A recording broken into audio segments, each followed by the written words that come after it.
Ini signboard solar.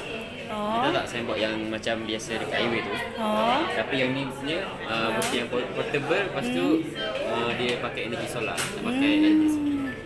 Okey, signboard yang besar tu lah. Kat highway tu kan, tengok kan. Dia sikit. So, berfungsi ke tak ni?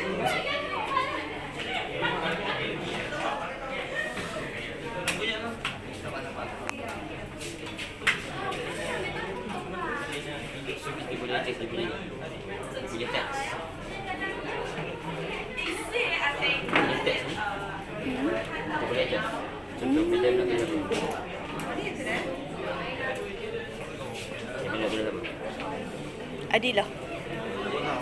Adilah. Okey. Kasih. Sebenarnya benda ni senang nak guna.